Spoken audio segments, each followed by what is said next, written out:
And we are live with another episode of the Mandalorian Aftershow. It's season 3, episode 5, and we just watched it.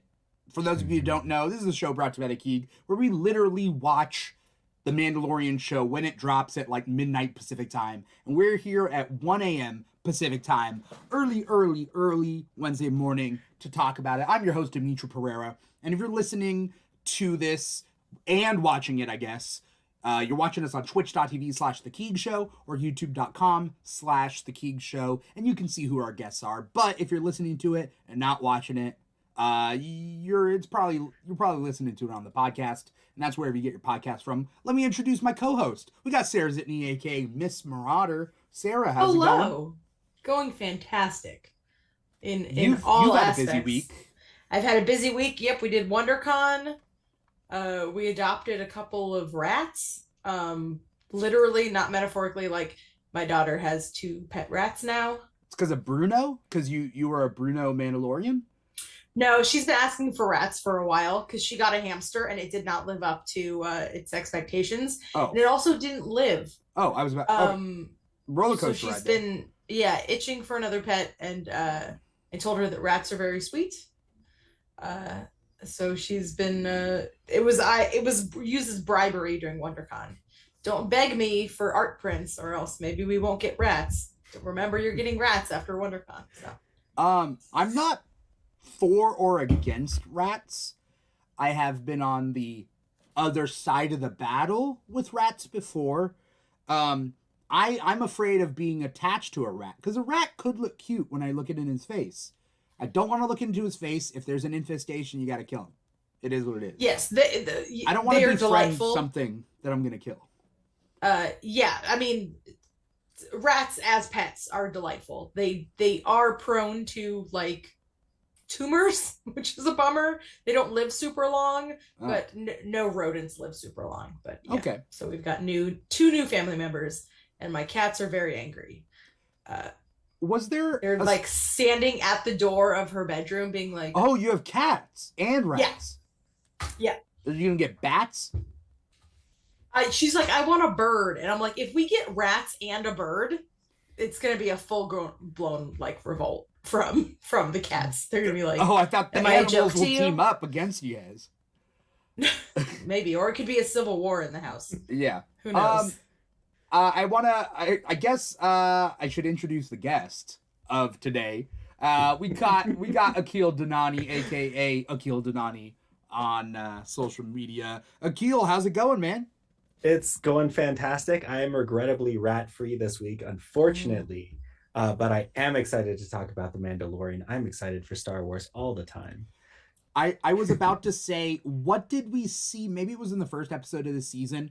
Was there a rat type animal in Navarro on like the wires above, like when you're going through the streets? Isn't there something like that? It was the things. The salacious crumbs. Yes, the salacious big crumbs. No, I know those guys, but aren't there like more straightforward alien rats in Star Wars that we see? There's gotta be. I know Jabba the Hutt eats a rat, like half rat, half chinchilla type thing. I don't know if we've seen one of the huts in Boba Fett like wipes their brow with one. Yes. Oh, I remember those Fett. huts. When are they coming back? The weird Hutt twins. Who knows? Well, we have to go back to Tatooine for that one, don't we? Well, are they from Tatooine or do they just fly in? I thought they were from a different city on Tatooine, and they just sort of scooted over. Yeah, I mean that's fair. Shout out to anyone out there watching us live. Shouting out to all y'all. Sarah Donacley says hello, wavy emoji. Hello to Sarah Donacley. How's it going? For any first time chatters, like, comment, subscribe, do your thing. Follow Sarah and Aqil at their social media. Definitely want to do that. Aqil, because you're the guest and you haven't been on the previous episodes like Sarah and I. Other than this episode, before this episode even started, how have you been feeling about Mandalorian season 3? Oh, I've been loving Mandalorian season 3. From the get-go? Right off the bat? From right off the bat, I have been more invested in this season than I've been in the previous 2 seasons, than I was in that season 2.5 that we had with Book of Boba Fett. Like, now things are starting to come together, things are moving at a faster pace. I think what it is, shout out to your t-shirt, is Andor. Andor sort of Thanks. changed the tone of live action Star Wars, at least for me.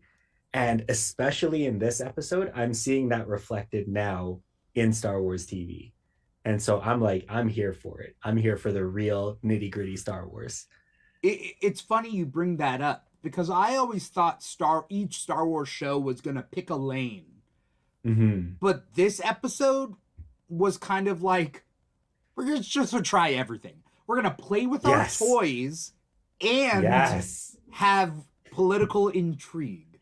Mm-hmm. Have a little This is- conspiracy. Throw that in there. Yes. I don't. That's wild, right? Yeah.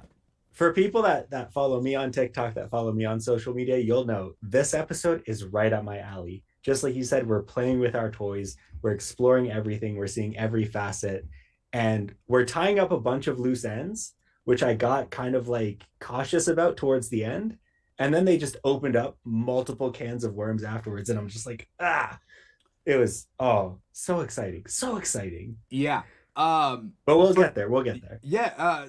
This show takes place right after it takes place. After Return of the Jedi, before Force Awakens, right? And for those people who don't know that, like, yes, the Empire ends, but it continues through the First Order, going into the new trilogy and sequel trilogy. What I find funny about Star Wars is that, like, the movies do a poor job at explaining the actual depth of the universe and like what's at stake here, and then the shows have to come in and create foundation for these like things. You get what I mean? Like, I feel like episode 1 like brought up this like Trade Federation, blockades, political Senate stuff, but then like didn't okay. And then Clone Wars had to come in and like back that up. Mm-hmm. Rogue One and Andor had to back up A New Hope and leading into the Empire. And then this, is it going to support the sequel trilogy to show us what's happening? Sarah, were you going to say something? Yeah, I think so. I think they did a great job on this episode of doing the like, okay, we've got in the Pershing episode how, there's still, seeds of the Empire within, and it's kind of corrupt and dehumanizing what they're doing to the people that are being rehabbed from the Empire. And then you hear like we're super backlogged, and really kind of showing the inadequacy and like of the New Republic, which I like. I felt like it was maybe a little heavy-handed in the Pershing episode, but it worked really well for me in this episode. Yes. But I think that's because in the Pershing episode, all of it reminded me so much of Andor that I was like, I just miss Andor. But with this one, it was couched so well within the Mandalorian framework that I was like, okay, I see what they're doing here. Mm-hmm. Yeah. I'm Mr. Plow in the chat is saying, haha, Tim Meadows. Tim Meadows did a great job of just being the nothing I can do kind of guy. He's like, I'm here to come in. I'm here to sass the droid a little bit and say there's nothing I can do. I have these stacks of data pads on my table that I just need, that I'm not even going to get through. It's funny because when I think about his like Mean Girls principle, he's like, he breaks the glass and grabs the hatchet. But no, he did not do that. I'm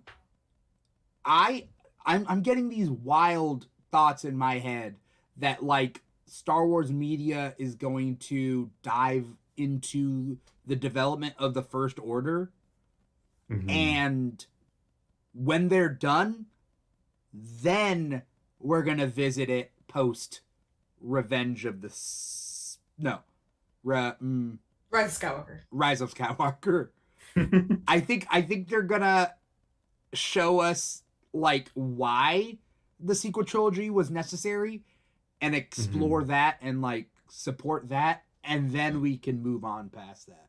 I don't know. Is that what people are feeling? That's what I'm feeling too. We're diving deep into this section, this, what is it, 32 years between the two trilogies. And between original trilogy and sequel trilogy. Is it between Return of the Jedi and Force Awakens? Yeah. Oh, I guess so. I mean, it has to be if you're thinking about the ages of Kylo Ren. Kylo It's Ren. 34 years. Yeah. But- If he was conceived on Endor during that party. Was he? What? I don't know. No, that's not canon. No. Is he an Ewok? It is now. Is he half Ewok? No, but come on. No, just everyone was Ewok getting flavoring down on top. Yeah. But I do have a question. I don't know how familiar you guys are with the timeline. So the Empire, the last remnants of the Empire fell in the Battle of Jakku. Yeah. And we are 7 or 8 years out from Return of the Jedi right now. Is the Empire over by the time this episode happens? Well, here's the thing. We're past 7 years after Return of the Jedi. Because the show starts off, I think, 7 years after the Return of the Jedi. And now the show started. They mentioned 5. many cycles ago. Many cycles ago. Yeah. You So I don't say think that the show for started two 5 years years. later. 2 cycles is not many cycles ago. 3 cycles is not many cycles ago. Okay. So Right? more than 8 years. More than 8 years. We don't know I how think long's this show been going. Like Sarah Jon and I have- Favreau said that Grogu was training for 2 years with Luke. That's Yeah, crazy they talk. essentially That is they crazy essentially talk. what Favreau essentially said is however long the show has been on the air in real time, that's how much has passed in real time. So if Okay. it came out in 2019, however So it's been long 4 2019 years. is to now, that's how much time has passed. Okay. Yeah. So we're coming up to 9 years after Return of the Jedi. Yeah. Okay. So I feel like many cycles ago it could be 10 years after the fall. I mean, that sounds So, a year per episode of Right. Book of Boba Fett. That can't be right. I mean, by the way, after battle, Jakku is 5 years after the battle of after the Battle of Yavin. So Jakku happened well before Mandalorian. So yeah, Jakku was 2 years before Mandalorian started. Is it? When That can't be right. I'm looking up the timeline right now. Okay. A Return of the Jedi is 4 years after the Battle of Yavin. So 1 year after the Battle of Yavin, or 1 year after Return of the Jedi is Jakku. Oh, maybe. Let's see here. I'm still scrolling through BBY. So it's only 4 Okay. years. It's only 4 years. The first trilogy lasts 4 years. Yeah, 4 years is. That's fair. Yeah, I okay. can get behind that. Okay. But So 9 Jakku years being after this. 5 years after, and then the first episode of Mandalorian Mhm. takes place, I think, 7 years. No, 9 years. 9 So- years. Okay. So it's still 8 years after the Battle of Jakku. If we're doing our math. And we still have 11 years until the First Order starts. Okay, so we're at. Yeah. Okay. We're halfway wait, are we between okay. Fall I of was the gonna- Empire and First Order. We're about halfway, give or take 2 years. Okay. All right. Fair. Yeah. The Training montage. Okay. Did Mr. Plas say the training montage takes Training montage. a while? Yes. Um, Yeah. It was 2 years of Luke just like lifting Grogu as they go Yeah. for their little walks. It's like Grogu hasn't trained that much then. Like, what has Grogu learned for 2 years? Well, last week's episode, he does pretty much the same thing that he did in Book of Boba Fett, which is jump really Yeah. high. Yeah. Except he doesn't need a nap now. He doesn't He need can do a it without nap a now. nap. Yes. He doesn't need the naps. Mhm. Which is fair. Yeah, that makes sense. Yeah. My niece is about 2.5, and she can go a whole day without taking a nap. So this tracks. Okay. So with this episode, we do start off on Navarro. We see Grief Karga being High Magistrate. We see him doing magistrational duties. And then the pirates come? Mm-hmm. The pirates just call in. We get it, which is funny because he says you're being hailed, and then the pirate does a fantastic douchebag thing. You know how like when someone calls you and they're like, "Don't call me again." And you're like, "You called me." He does that. Gorian Yeah. Shard says, "Don't hail me again unless you're," and it's like he didn't hail you in the first place.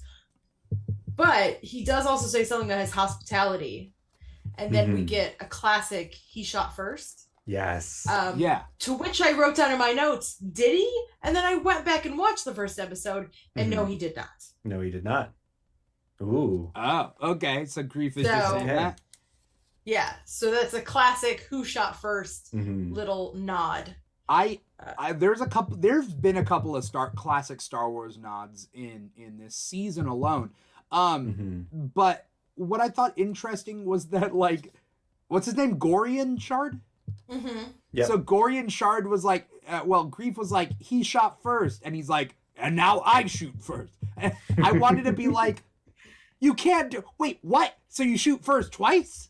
If you're, let's keep it fair. Now I shoot first. But no, his side shot first twice. Anyway. Yeah. And just brutal. Just starting to mow down civilians with the giant guns on your ship. Yeah. That was intense. Yeah. Those guns didn't shoot anyone in particular, right? It kind of A-teamed. Yeah. It kind of A-teamed the people. You know what I'm talking about? A-team? It blew up stuff near them. Exactly. Yes. The A-team rolls up and they shoot at the ground of who they're trying to fight, and it's like Yeah. I think, and I'm gonna keep coming back to this, but these pirates are Disney pirates. When we had the Corsair like sitting there and firing with the music playing, with the way that the pirates were dressed and talking and stuff, it reminded me of Curse of the Black Pearl, when the Black Pearl is just sitting in the harbor shooting into the city. I don't know if you guys remember that. I watched that movie a lot, but you're saying Disney pirates as in Pirates of the Caribbean. I thought you were saying it's Captain Hook and Smee, because that guy was very... That wrote that in my notes. That Ugnaught was dressed like Mr. Smee. Was he dressed like Mr. Smee? Yeah, he had the little red hat and the red and white striped sweater. Yeah. Yep. I didn't even notice. I just got that. I got that like air of it, and I was like, "Oh, that's Smee." But then I didn't realize he was wearing the same thing. Yeah, he wrote in my notes. It's a direct quote. The little guy has big Shmee energy. Yes, big Shmee. Yes, BSE, big Shmee energy. Also, the fact that from the outside, cool looking ship. From the inside, it has a pirate steering wheel. It does. Yes. He's leaning into the aesthetic. And he's got his big red pirate coat on. His Captain Hook red coat. I loved it. And even like the music they were playing when the pirates were running around is like, this is pirate music. It's like if a guy calls himself Pirate King Gorian Shard, he's gonna have a pirate wheel on his ship. Well, he also says Pirate Nation. Now, is that an official name? Is that a brand of like their guild or something? It's like they call themselves the Pirate Nation. That might be. I don't know if it is or if it's just like the way that Raider Nation calls themselves Raider Nation, but they're not like a sovereign country. Yeah. They're following the pirates' code. I just wanted to make that one. That's the one sports joke that I have. So There's another group that was introduced, the like Spinway Squadron. I was about to say what's it called, because I wrote down and I wrote it wrong. I wrote Spin Patrol. What is it's not called that, right? What was it called? I think it's called Spinway. Spinward Patrol. Spinward Patrol. Which I had to look up. It's not on Wikipedia yet. But there is a Spinward sector in the Outer Rim. Yeah. I'm seeing So that. I don't know if it's specifically for the patrol for that area, but I don't know if Navarro is in or near that area. All I know is Navarro's on the Outer Rim, right? Yeah, but the Outer Rim is kind of big. Well, because it's the Outer Rim, right? Yeah. I like the little attention to detail that Star Wars canon gives us, is that like the only real control the Republic ever has is the rip,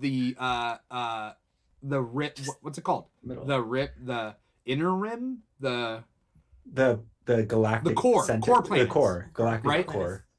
That's all they ever have jurisdiction over. Like at any moment in time. If it's too far out, like even they mentioned mid-rim planets, they're like, we can't even handle mid-rim planets. Like, well, what can you handle then? What? Yeah. And Tim Meadows straight up, I've never heard of it. Never heard Never of heard of it. Navarro. Like, that's not a reason. I But you're right. They don't care about the Outer Rim. or even mid-rim. They're just Or like, even the if we mid-rim. can if we can keep Coruscant, we're happy. Mm-hmm. Yeah. And I think we saw that in the last episode as well. The last episode? No, the one with Dr. Pershing. Dr. Pershing's episode? Pershing, yeah. Pershing's episode. When we talk to the people that live in the galactic core, in the core planets, this was in Andor too. When we talk to those people, they don't care. No. They don't care what's going on in the mid-rim. They don't care what's going on in the Outer Rim. They're so Right. focused on their own thing. And then we get to see the effects of that. And those effects were introduced in the prequel trilogy because, you know, Tatooine still has slavery and like, oh, we can't have slavery. No, it's in the Outer Rim. Nobody cares. Right. The huts have that. I'm wondering what are core planets. Like, I'm assuming Alderaan. Yeah. I think Alderaan is, because Alderaan's always been this like safe place. Is it not? I think it is. Is it I a mean, Alder- it doesn't yeah. end up being. Alderaan Yeah. sector, Carillion sector, Coruscant, These are Duro all sector. These are all core planets? Yes. That makes sense. Tangerine Is sector, Naboo, that can't be right. is Naboo a core planet? That's also a Uh, question. Yeah. I just want you guys to know Yeah. that the very next scene is something that I'm very excited about, Okay. and I want you guys to congratulate me for not bringing it up and cutting everyone off. Okay. You keep talking about core planets if you want, but it's going to explode out of me. I think We Titan also too. one day Yeah. we will 45 figure out seconds. what the spin word patrol is. I think it's just one of the patrols on the Outer Rim, but Of pirates? it's not. No. It's a New Republic patrol, I think. Okay. Yeah. Okay. But also because they're in the Outer Rim, probably nobody cares about them. Sarah. Okay. The next Zeb. scene. Are you, It's are you, it's Zeb's in live action. Was And that- it looks so good. was that It Zeb looks himself? So good. It's Zeb. I didn't- was so Yes! confused because he's blue, but he talks like Zeb, but he dresses differently. And then I got to the end credits and I'm like, okay, it is Zeb. I It's didn't the same realize that. I actor. wrote him down. I wrote it down. Yeah, but Yes. I didn't I knew realize. it. The voice is. I'm rewatching Rebels right now, so there was Yeah. no. The minute I heard the voice, the minute I heard "Too Bad," I was Yes. like, "That's my boy!" And then and then I started crying, and then I was like, "Don't." He might just be it might just be a thing. And then it was him in the credits, and then I Yes. kept crying, and I'm Yes. so happy. I'm so excited. We know he's I'm alive. just happy. He's We alive. know he's alive. Where is his husband? But that's okay. Well, Does he have a husband? I didn't watch No, I enough mean- Rebels. But why? What does that mean?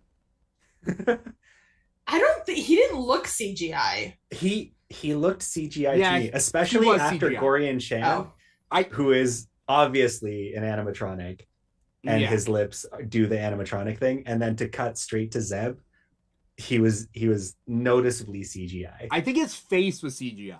I think his body wasn't. Yeah, I was focused on his face because there was a lot of movement going on in his face. Yeah, Which you that's can't- probably yeah. CGI. But I'm sure if you took away the CGI, it's one of those like guys in the suit with the hood on, Yeah. where you only Mhm. see his like face like this. You know? Oh yeah, Uh, we gotta wait for the behind the scenes. like when footage. Boba Fett took off his helmet in the olden days in the Mhm. original trilogy. He Has just a had little that hood. like hood. Yeah. As someone who used to do birthday parties in mascot characters and whatever, yeah, Mhm. that's what you wear. I didn't know that was Zeb, so great. Yeah. Good for Zeb. Question is, Mhm. will he appear on Ahsoka? He's got to, Yeah. right? I think that they are kind of masterfully planting the Ahsoka seeds to Mhm. let the Rebels people know, like, it's your time. Like, rise up, start annoying Yes. all of your friends to watch Rebels before Ahsoka comes out. Which Mhm. I don't need to be told that. I do that anyway. But yeah, with all the like little with the Purgles, and then with the with seeing Zeb, which is wild. Mm. I didn't think we would see him, and seeing him, it's like the perfect kind of Easter egg, because if you're me, you're crying. But if you don't know, you're just like, okay, that's an alien guy, right? And then you have to watch my hysterical Instagram stories and be like, oh, he's from Rebels. Yeah. He's from Rebels. And another Rebels reference, the Pirate King talks about puffer pigs from Rebels. Fantastic. Gorian Shard. Yeah. It's one of his swear words is like, something is like not on a puffer pigs. I don't know, something like that. Okay. And I'm like, oh, puffer pigs. I remember those from season 1 of Rebels. I have a knockoff Squishmallow of them. A maker I like makes Star Wars themed Squishmallows. Yes, I saw those on Instagram. Yes, yeah. I have the Loth Cat and the Puffer Pig. Fantastic. So we know you love Rebels. I think it's funny because I watch it with subtitles that like when you see the Rebel base on a Delphi base, it says psychedelic rock playing. Yeah. Okay. That was a missed opportunity. Why? It was jizz. They should have called it jizz. Yeah, jizz everywhere. That's what they should have written. We can hear the jizz because this is a galaxy. We can hear the jizz. It's very vocal jizz. Yes, which I liked. We haven't had that recently in Star Wars. I don't think we've had that since Return of the Jedi. I don't think we get a little bit in. Not enough jizz, especially because in Clone Wars when we had the opportunity for some really vocal jizz, it was just Hindi music, which is exciting, but also kind of a letdown for Star Wars. But that and the Navarro music when we first land there was like, ooh, really, really good. I like Paul's son Hyung Lee from Kim's Convenience, and then obviously in previous seasons of Mandalorian. I was so certain he was going to die. I do not want him to die. He is like an uncle. He is. I don't want anything bad to happen to him. Please don't. I thought he was gonna die at the end there. I thought he was gonna die at the end. I thought he was gonna massively concerned. Yeah. I have this thing that goes on in my brain where I just kind of like, if the shot lingers on anybody too long, I expect like something to like kill someone. Like, you know how like they do in like movies, like someone gets taken out real quick. When he's flying off in his X-Wing, I thought he'd get blasted out of the sky.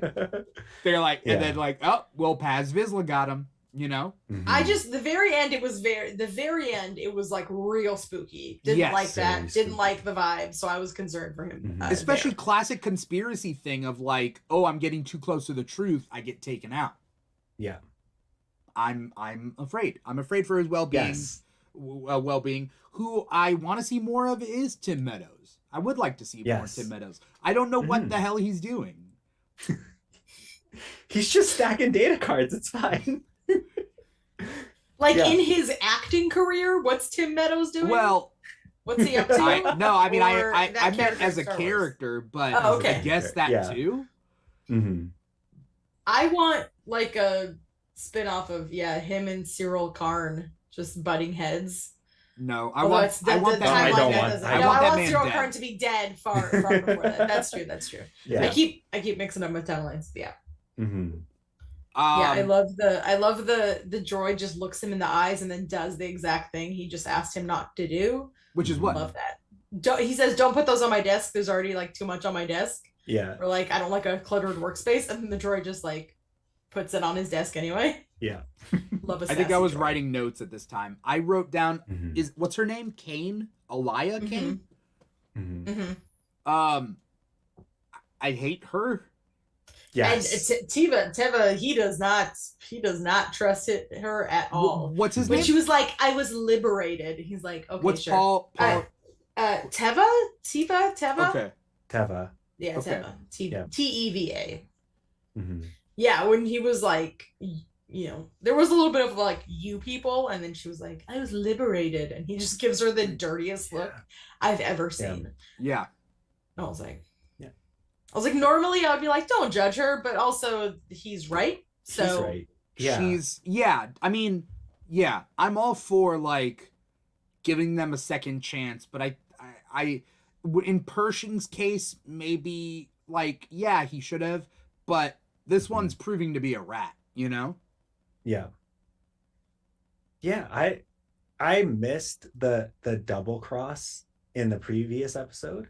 I thought she was just like really deep into the New Republic and trying to like tie up all the loose ends. Thank But you. now, and then I people thought talked about that- it online, and I'm and like, wait, I felt like an idiot after the episode because that's what I Yeah. thought. I thought that Mhm. like she was like ratting on him to the New Republic to be like, Yes. I don't really trust you. I'm gonna, you Yeah. know, like set up a, you know, Like a or, New or Republic even rally. you Yeah. know too And I was much like, about oh. me, so I need to get rid of you so I can solidify my place in the New Yeah. Republic. But now it's just, oh, she's just a regular evil. She And she probably planted the Beskar in Moff Gideon's escape. That's my theory. I mean, I was gonna get that like in time. I don't think the I Beskar's skipped planted. ahead. I don't what think did the we Beskar's zoom in? What did we zoom in on there? Just Beskar a shard of Beskar. in the wall. I think Mhm. there's a Mandalorian working for Moff Gideon. Maybe. What if it's a chunk of Darksaber? Sorry, I'm just What- going off the rails now. Yeah, that's what I was thinking, but Din has the dark saber at this point. Yeah. So Yeah.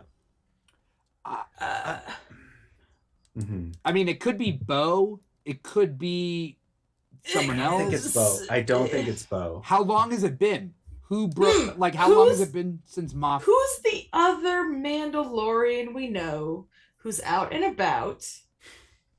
You think that it's Boba? Be doing that? No, I think No, it's not- Sabine. It's Sabine. I don't think Sabine would do that though. Oh, well, you asked a question that had multiple answers. Maybe she's I was like, getting him out. Boba? Maybe she's getting him out with Ahsoka to find out where Thrawn is. She thinks that Gideon knows where Thrawn is. That Mhm. sounds They're like trying a to plot find- of the Ahsoka show, not of this season. Yeah. Yeah. Mr. Plow says, I think it's the deserters from season 2. Oh, it could be. Oh, because there could be a rogue faction of bad Mandalorians that Bo is trying to bring back to the club, right? Mm-hmm. Mm. But Yeah.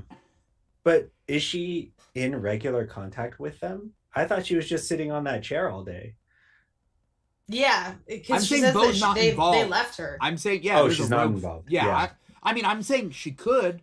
I'm saying, Mhm. yeah, but I don't think so. How long has it been for Moff Gideon to have been broken out? Well, he I- didn't make it to trial. This was at Yeah, the he end of didn't even make it season to 1, trial. right? Yeah. So it's been at least Season 2 years. End of season 2. End of Yeah. season 2, Which And still would be then- like 2 years. which still would have been like 2 years ago. But they And- mentioned like he didn't make it to trial in Tim Meadows' room, right? Yeah. But But I before, think that's just something in a that was in previous the back episode, of they his meant- head. in a previous episode, they say that he's going to trial, right? They act like, okay, he's still in New Republic custody. In the Pershing episode. Mhm. Yeah. Yeah, so they bring it up even on the previously on because they said it in Book of Boba Fett. Mm-hmm. Oh, wait. Mm. In the previously on, they have the moment where she says, "How did you get the dark saber?" And Paz asks if he killed If Din killed Gideon. him. He says no, and then he says he's going to go to a tribunal to stand trial for his crimes. And then Paz specifically says death would have been justice. So is Mhm. Paz behind it? But Paz would have I killed don't Moff think he Gideon would've. right then and there and wouldn't have killed the Republic. Right? Because Yeah. keep in mind that it's a lot of people want Moff Gideon dead. But are you willing to Yeah. kill Republic soldiers for it? I think before this episode, I would have thought Paz was, but like he gave a very nice speech this episode, and I think he's He did. genuinely changed as a character.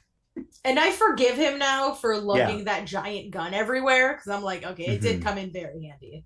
I get it now. I still don't think you need to climb up the mountain with it, but That's fine. He Yeah. couldn't take out a single tower though, so.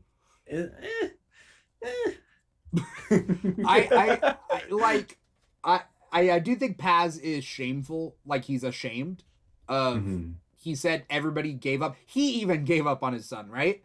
He was Yeah. like, "There's no way I'm gonna save him."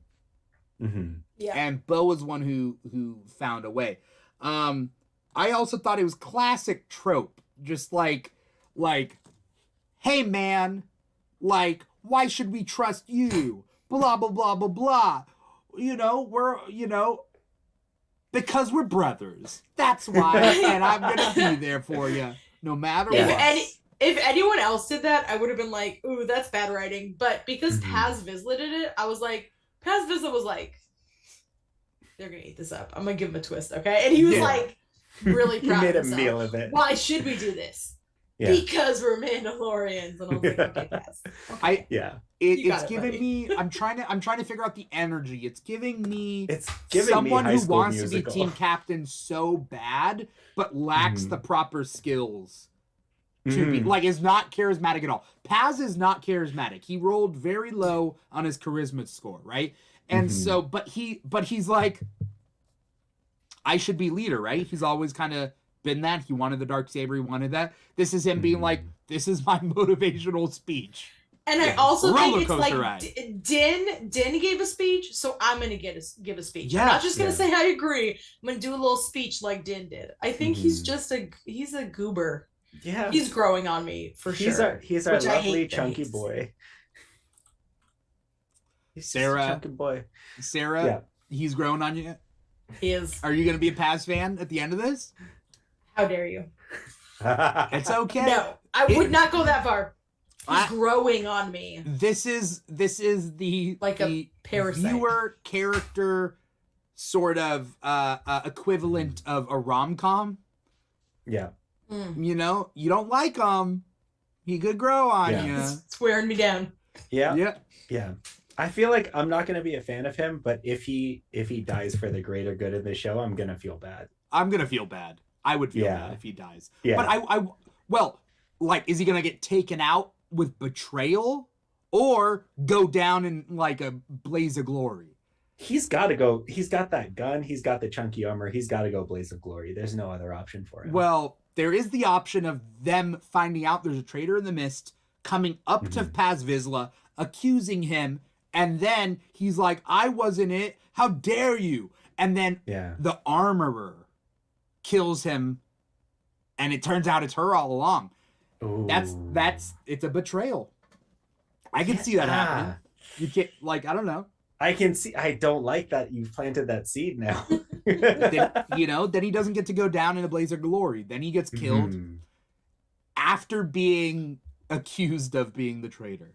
Yes. They could go down that road. These are all tropes that we've seen in different media. Yes. But we've already found the traitor in the covert. It's R4. R5? R7? R5. Okay. Yeah. R5D4. I was looking around like I thought I was like looking at all the Mandalorians and I'm like, one of these is Sabine. One of these is Sabine.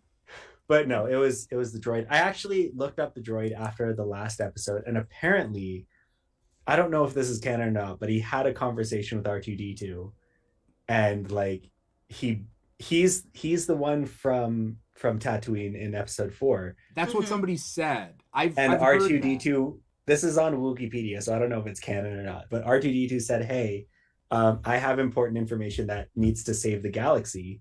So you can't be bought by this person. I need to go with this person." And that's why he blew his fuse on purpose. So really, he's the one that saved the galaxy. Yeah, that's what I said in that when we first saw him. I was like, he's the rat from Endgame. If that little thing doesn't happen, none of it gets to work. Yeah. But yeah, so I think he gets his glory. When he said, "Oh, I served with him in the rebellion," it's like, okay, it's the same droid for sure. The same droid. Yeah. Also, I just have to say, I love that they were using the armorer's hammer as like a talking stick. Yeah. Like no one gets to talk unless they're holding the hammer. Yeah. Delightful. Yep. Nice little like mediation technique. Love that they have that. They're going really hard on the forge symbolism and the importance of the forge. Yeah. I think more so than they did in previous seasons. And they're really spelling it out. It felt to me like the armorer wasn't real jazzed about the plan. When she did the this is the way, at the very end, it seemed to me like moving to Navarro so they can all their kids can play in the sun. Love it when Din says our kids. And Bo also gives a great speech where she says something along the lines of you lived there before and you were in the sewers, but now you can like come back as heroes. I was like, you're good at this. You're good at this, Bo-Katan. You should lead the Mandalorians. I definitely. Well, here's the thing: is she an inspirational leader, or is she just a good military leader?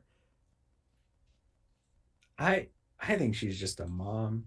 She's a mom to everyone. Like she's making the hard decisions to make sure that people are doing what's best in the long term. Whereas like the rest of the people in the covert, are we still talking about the armor, right? Yeah. Oh, I was talking about Bo. Oh, yeah, Bo. Yeah, I think the armor is a good mom for all the covert, but Bo, I think she's still conflicted.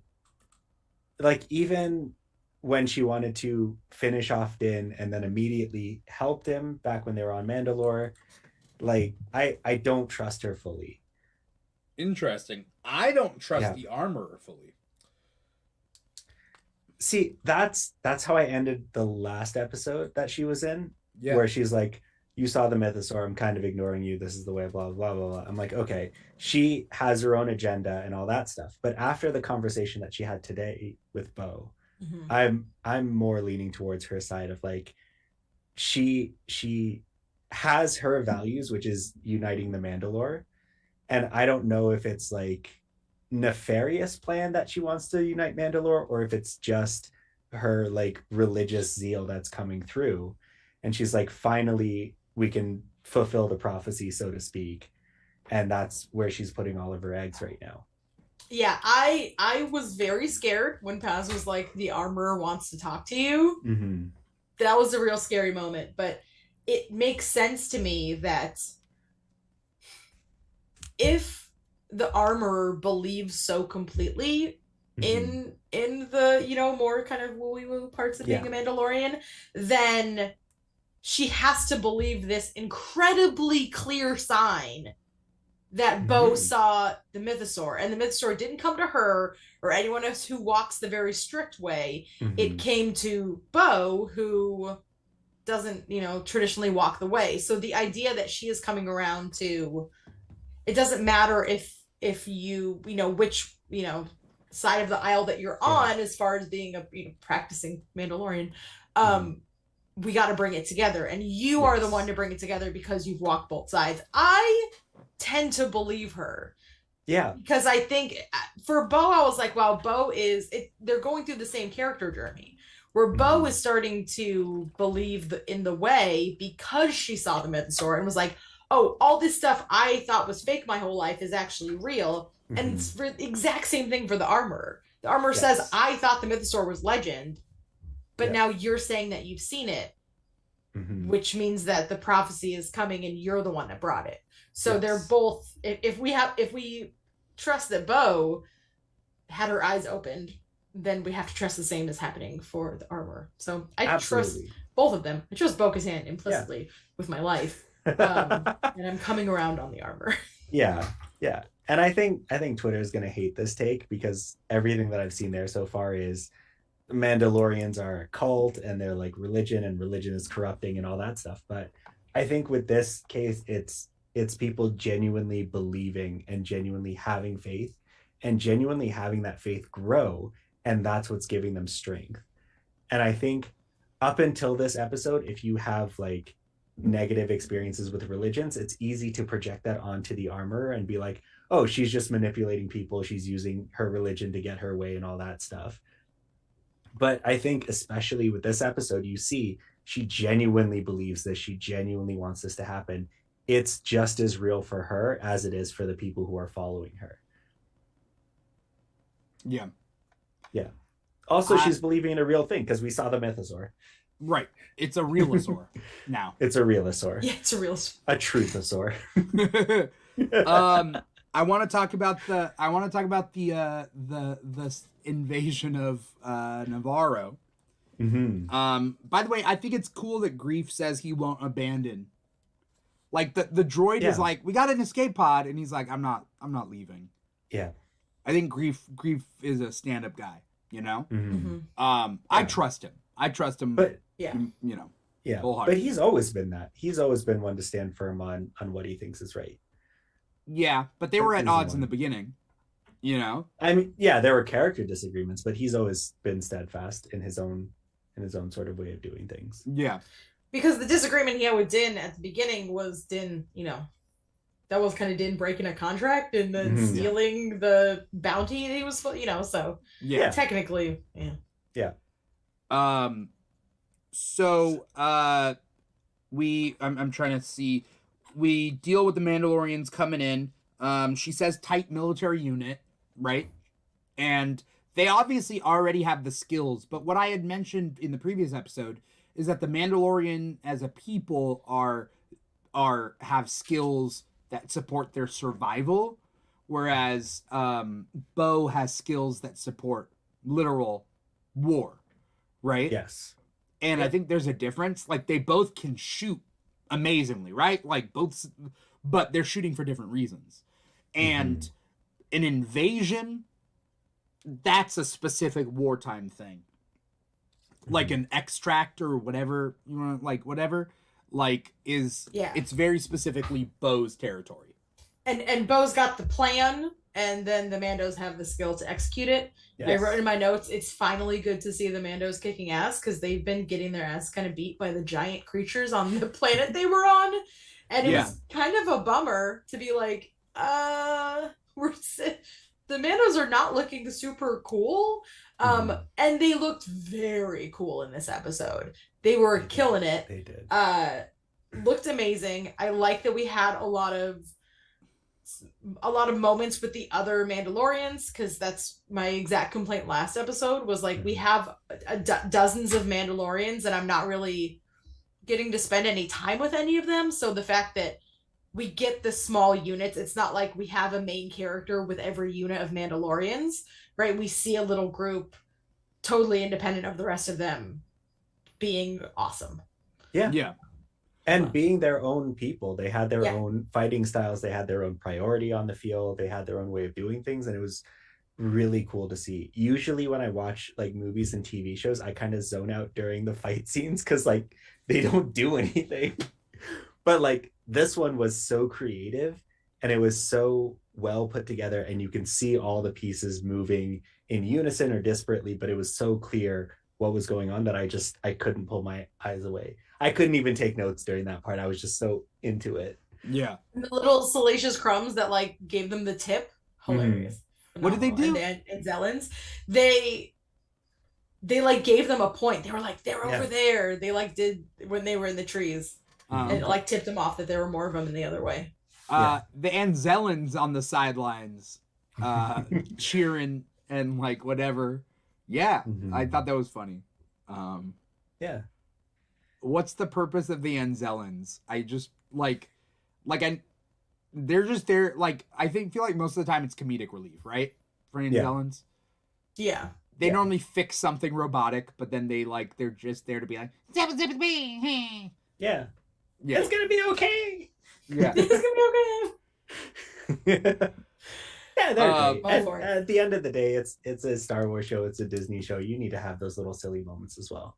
Which is why I'm saying that like this episode specifically didn't choose a lane, and some people may not like that because it had many different kind of tones to it.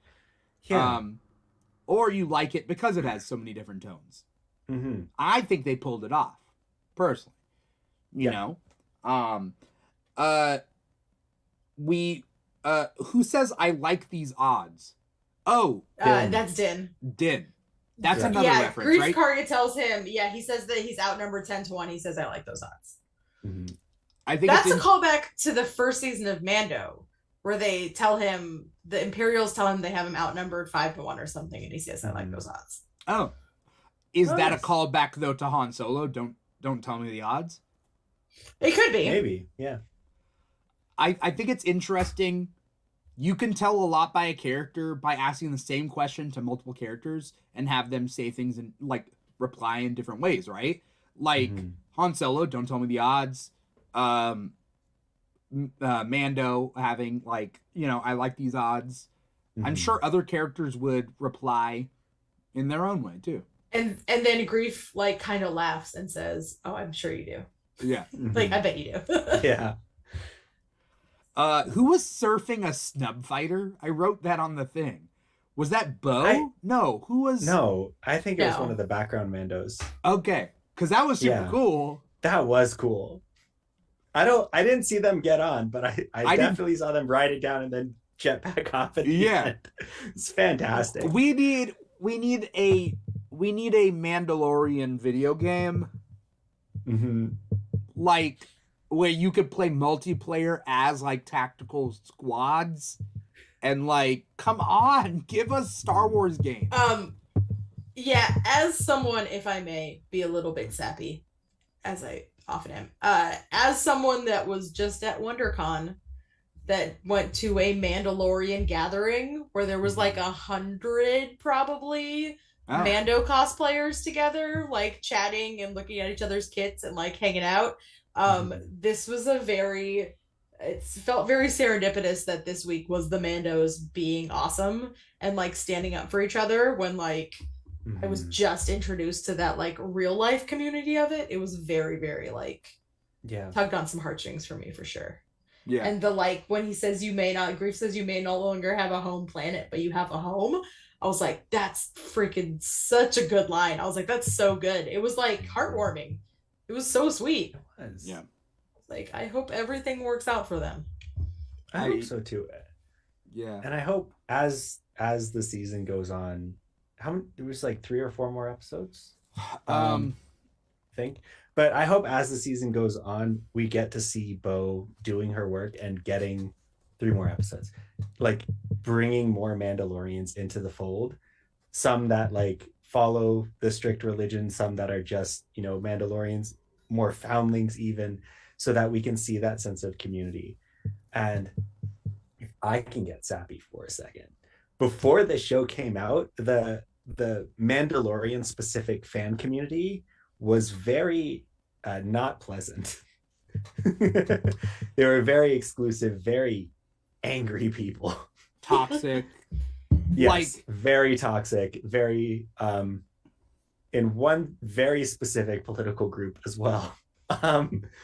So I think what this show has done and what Rebels has done as well is show us the diversity of Mandalorian culture in like beliefs and in how you do things. And then in today, like different fighting styles, different like ways of addressing the same issue.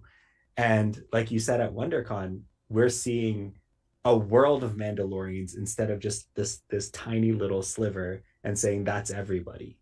And I think Din's learning the same thing in the show, just seeing everything that a Mandalorian can be. So it's exciting. It's exciting for a fan. I would love to see a almost a council of Mandalorians, like of different tribes. It would be nice if we were uniting all the tribes together. I want to see different tribes. Basically, and I hate to bring up Avatar, but like it's kind of like that. Like, but let's forget Avatar even exists and let's just think about Mandalorians. Like, if there were different tribes for different like things, right? Yes. Like with different belief systems and customs, but they all follow the way in their way, right? Oh my goodness.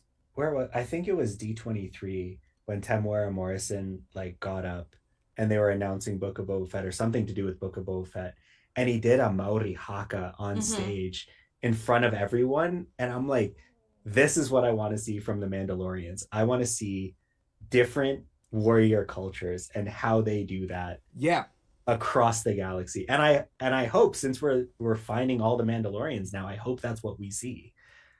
I would love to see alien Mandalorians. I'd love to see alien Mandalorians as well. There is one young Mandalorian in the covert that I'm thinking might be an alien because they have a very weird helmet. There's like not a back on the helmet. It's almost like a half helmet, and then it's like almost like a cardboard thing in the back. So I'm wondering if that's because it's some kind of he's some kind of alien. There's like one blurry screenshot of it on the internet. But we'll have to watch again. I want to see what helmet they come up with for Grogu, honestly. How are they gonna accommodate those ears? I don't know. I think it's gonna be extra wide and so that they can like tuck in. I think they're gonna tuck but I don't know. It'd be so funny if they just did little holes.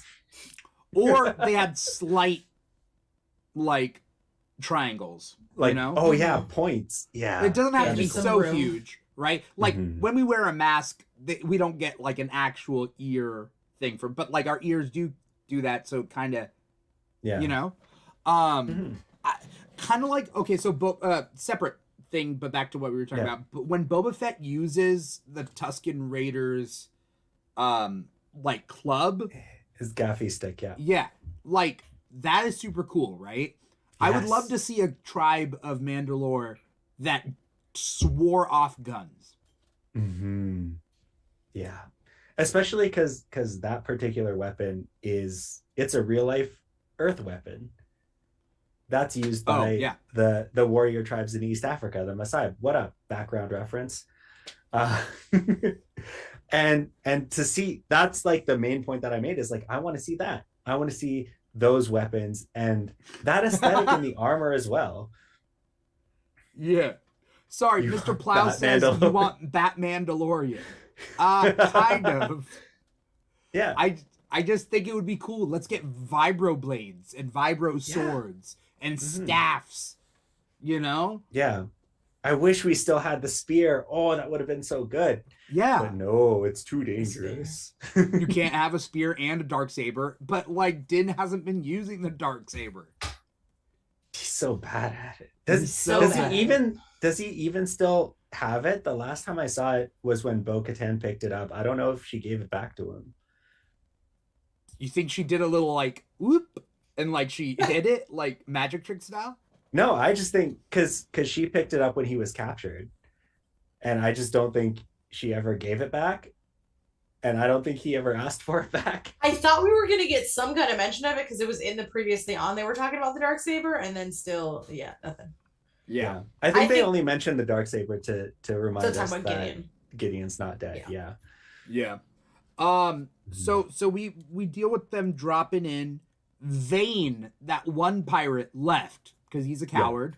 We're gonna see him again for sure. I hate him. He's not even good at what he does. Like he's not threatening. He's just like, he might as well be Benny from The Mummy, you know? Yeah. I love I Benny. think a lot of people were like, this person should have been replaced with Hondo Ohnaka. So that's why I think he's gonna come back. I think he has a purpose. And maybe he's gonna die. But Hondo wouldn't be an outright villain. No, but he's a pirate, right? Yeah, but he's part of the pirate nation. He wouldn't do what Vane did, right? I think he would do what Vane did. If be in the starfighter and shoot and like. He doesn't know Din. I think if he was getting paid enough by Gorian Shard, he would like come play ball for a bit, do his little pirate thing, and then just like Vane, when the going gets tough, he's out. Yeah. Maybe. Yeah. But I think Vane is going to serve a deeper purpose, and that's why he's not, because we need to keep Hondo Ohnaka around for the sequel trilogy, because he's doing something in that continuity in canon anyway. So yeah. I saw a green female Mandalorian in the background that looked kind of like Boba Fett's green. Yes. It looked sick. Like, I want to know what she's up to. You know? Yeah. There were a lot more female Mandalorians in this episode and in Navarro, the whole Navarro scene, that I saw in the background even of the covert in previous episodes. I think it's because we got to hear them talk, and we haven't heard them talk previously. Yeah. Like it's been like just like a rumble of background voices, but now we hear their distinct voices, so we know. We get to see them talk. We get to see them move instead of just sitting around and watch their children get eaten by dinosaurs. Right. Yeah. So I'm just glad we get to see more Mandalorians. Yeah. Also glad we get to see Katie Sackhoff's face again. It's nice for more time this time. Yeah. Appreciate every moment. Though I don't like her hair. Her wig is so much better. When they did the previously on and they showed her season 2 wig, it made me appreciate her current wig that much better. Yeah. I know that that's not what it would look like. Okay, from personal experience, that's not what it looks like under the helmet. Yeah. Yeah. That would have been real messed up. Sorry, I just remembered that she had a crew with her. Those two people. Mm-hmm. That What happened to them? Maybe one of them is the Beskar that's in the Lambda shuttle. Maybe. You know, We didn't really get to see if the Beskar had color on it because it was just being scanned. But if there's like Night Owl blue on that Beskar, that's a game changer. Mm-hmm.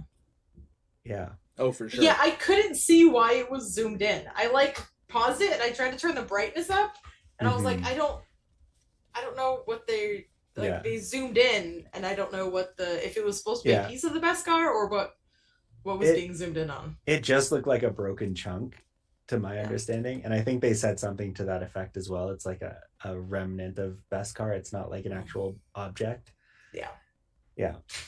Mr. Plow says, yeah, he was talking about them. I thought Mr. Plow was talking about, just generally speaking, the Mandalorians that left her.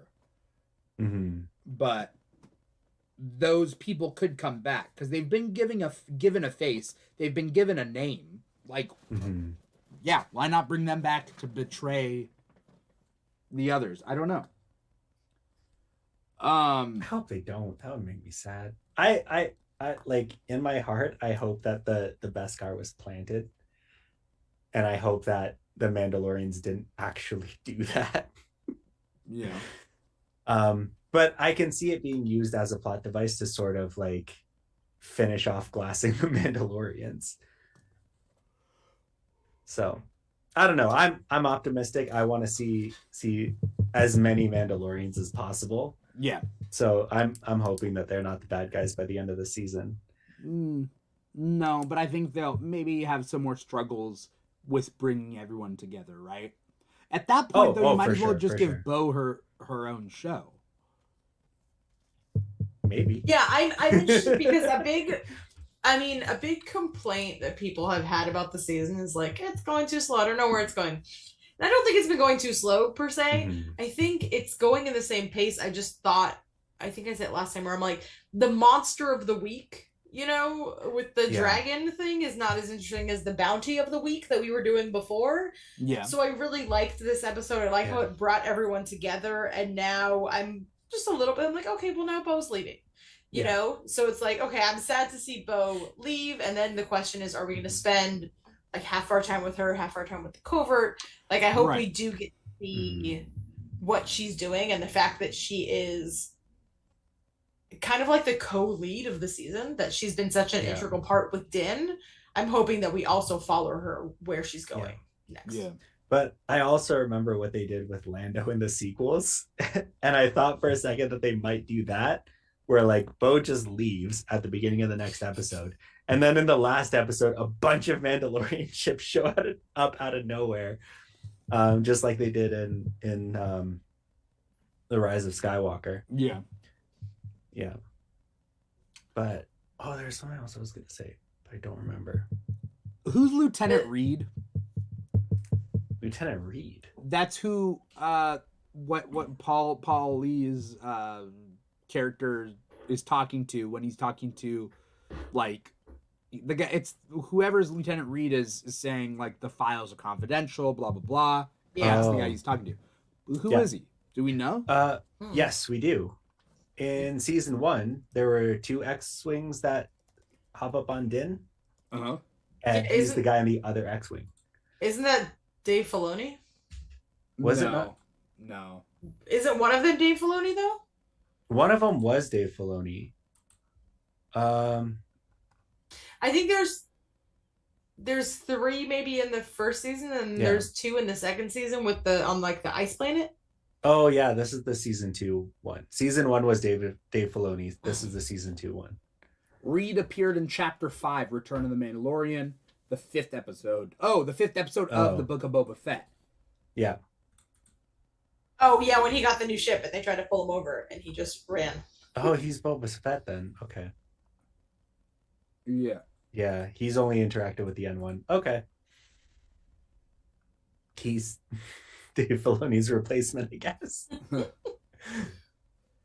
Yeah. All right. So Do you guys have a theory for like what's going on with the Moff Gideon thing? I think a Mandalorian is helping them. I don't think it's a red herring. I think somebody is actively helping Moff Gideon. And whether it's a character we've seen before or not, I don't know. Mm-hmm. I'm just trying to connect the dots here, because in season 1, Moff Gideon was heavily involved in the cloning thing. And then this season we get a return to Dr. Pershing, who's working on the cloning. In Bad Batch, we're seeing more emphasis put on the cloning process, including people from Dr. Pershing's team. Wearing the same uniforms, wearing the same badges and stuff like that. Do they mention him by name in Bad Batch? They don't mention him by name, but the people who are working there are wearing the same uniforms as Dr. Pershing. And there was a woman who was working for them in Bad Batch in the same episode where Pershing talks about his mom a lot. So in my head, that's his mom in Bad Batch, working in the same department. That's right. Bad Batch is a good amount before this. Yes. I forgot the timeline. Yeah. Bad Batch is 25 years, 26 or 7 years before this. Yeah. 19 years before A New Hope is Bad Batch. Okay. 18 or 19 years before that. So yeah, they're drawing that connection in Bad Batch and putting a heavy emphasis on cloning. And then that's what leads into the sequel trilogy then, is because the cloning was a big deal in Rise of Skywalker.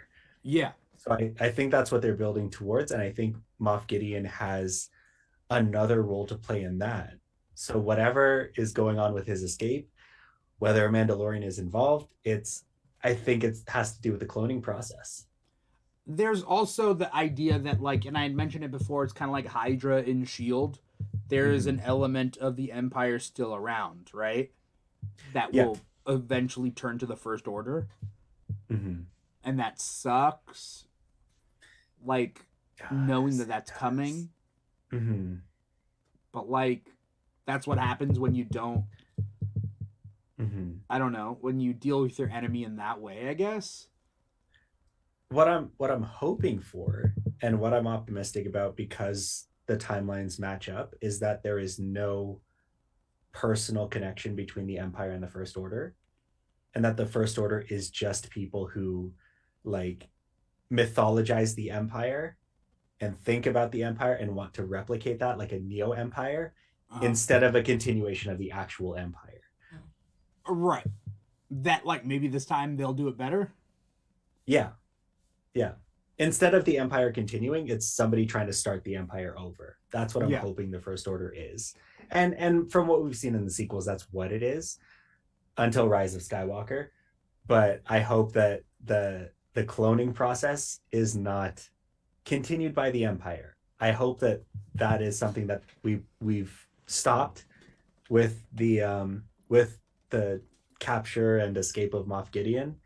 I hope that the actual Empire ties are cut, and now it's some third party working on it. I don't see Moff Gideon as a threat anymore, so there has to be some other bigger thing. A group of rogue Mandalorians, so on and so forth. Like, I don't view Moff Gideon as a threat. Unless he has the Dark Troopers again. Like, the Dark Troopers, remember? Yeah, I remember those. Those were a little bit too easily disposed of. I mean, but they were threatening when they were introduced, don't get me wrong. But I just had a crazy idea that popped into my head of what if it's clones, like clone trooper clones?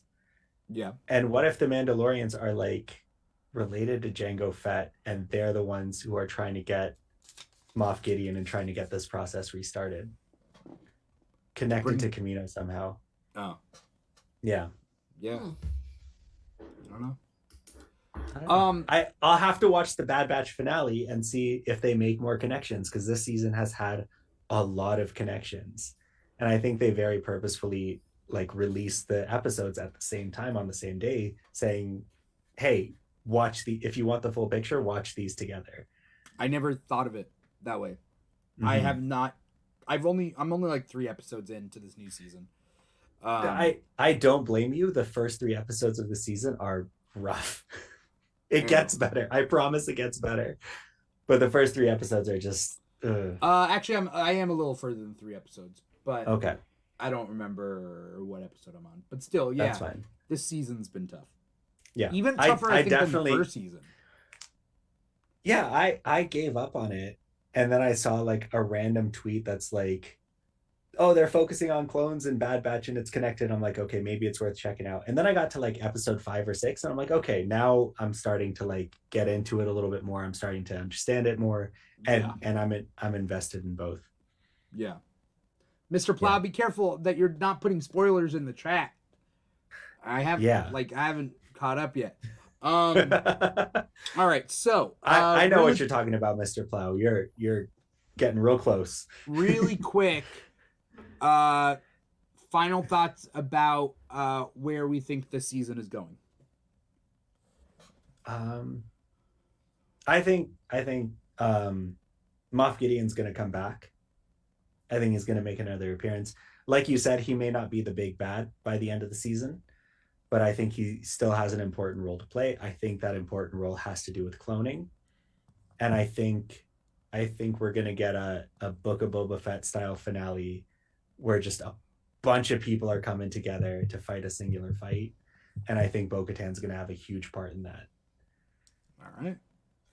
Yeah, I think I was thinking about the first and second season of The Mandalorian and how they kind of build as like a two, like there wasn't a single big bad in the first season leading to a fight. It was almost like we really got Moff Gideon at the end, and then he became the big bad for season 2. So I think we're going to be introduced to the big threat. Like we know the big overarching thing is we're going to retake Mandalore. Like, this is how we retake Mandalore. And when they said that and they had the shot of Bo-Katan, it was so good. So I don't know what role Gideon has left to play, but I think we're going to kind of find out the bigger picture by the end of the season. It's going to lead into season 4. Yeah. However, I got to say, I still have money on Sabine being somehow involved. Because we do have those rogue Mandalorians, but we also know that they weren't like... I mean, they have faces, but they weren't like... that integral. I'm gonna put my money on Sabine being somehow involved. I'm gonna predict at this point, maybe it's wishful thinking, but that we will at least see Sabine by the end of the season. I agree. I mean, they've cast her already, and they're gonna do it like Ahsoka comes out this year. Shout out to EMB. Sabine is already cast. Yeah, that's what I'm saying. Yeah, Mr. Plow. I know Mr. Plow said, "Who would you cast as a live action Sabine?" The woman that they've cast, who I've seen in the armor, and she looks amazing. Then we got EMB Mall on YouTube saying, "I think Rook Cast is the armorer." Is that that's a Clone Wars thing, right? Or is it Rebels? But yeah, you would say that EMB Mall. Who's EMB Mall? Their profile picture is Darth Maul. Oh yeah. And I think Cast and Maul did something at the end of Clone Wars. Yeah. All right. Yeah. All right. Yeah, I think they're gonna start bringing together the tribes of Mandalore, and maybe start giving them a homeland, which would be nice, or take back the old homeland. I'm not quite sure, but you know. Aqil, did both you guys say what you guys thought? Yeah. Okay, cool. And I agree with what Sarah said as well. Yeah. Luckily, we have an after show to talk about every single time, so Yeah. I want to thank everybody out there for watching and or listening. If you're watching us live, you're watching us on twitch.tv/The Keeg Show or youtube.com/The Keeg Show. Or if you're listening to the podcast, it's wherever you get your podcast from. Apple Podcasts, Google Play, SoundCloud, Spotify, and iHeartRadio. And Stitcher is where we're at. Those are where you can view our show. And if you want to be a part of the Instagram or TikTok, follow us at The Keeg Show. We're also on Facebook and Twitter at The Keeg Show, but, TikTok and Instagram are our two biggest ones right now. And we got a Patreon, patreon.com/The Show, if you want to give back to the show. And that is up to you. But, Sarah, where can we find you online? What do you got coming up? Anything you want to plug? You can find me on TikTok and Instagram at Ms_Marauder. The TikTok is I post whatever I post whenever I post it. Instagram, there are lots. I have like 800 pictures from WonderCon. So especially if you're like, I like Mandalorians, there's a lot of Mandalorian goodness on the Instagram right now. And I'm going to be documenting the progress of the next big build, which is going to be Hawks for My Hero Academia that I am making for my 6-year-old. So if you are interested in the building of tiny retractable wings, that's what we're doing next. That's the next big project. Sounds crazy intense, but I'm here for it. She asked for it. I explained to her it's going to be a difficult cosplay. Yeah. She's ready to go. She's already done full Mandalorian armor, so now she's ready for wings. All right. Cool. Aqil, where can we find you? What do you got coming up? Anything you want to plug? I am on all socials at Aqil Dhanani, AQILDHANANI. If you want to chat Star Wars, TikTok and Twitter are the places to do that. And then I've also got my Power Rangers podcast. If you're a fan of Power Rangers, I'm watching it for the first time. It's called Once a Ranger on YouTube and wherever you find podcasts. Awesome. For anyone out there still watching, thank you so much. Let us know you're out there. If you're watching us, if you're listening to us, like, comment, subscribe, write a review, do your thing. Patreon.com/The Keeg Show. Instagram and TikTok are our two biggest platforms, so at The Keeg Show there, especially to figure out our upcoming schedule. Thank you, Sarah, for being an amazing co-host as always. And Aqil, thank you so much for being guest on this episode. That's pretty much it. Thank you guys so much. This is the Mandalorian After Show. It's every week, so tune in next week for episode 6, where we have guest Crybaby Blue on the show. Then, thank you to newcomers Sarah Zitney. I guess EMB Mall I think is new. We got some other people. Thank you everybody so much for that.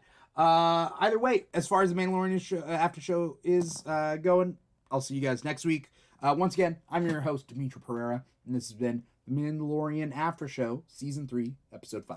Take care, everybody. Bye-bye. Bye.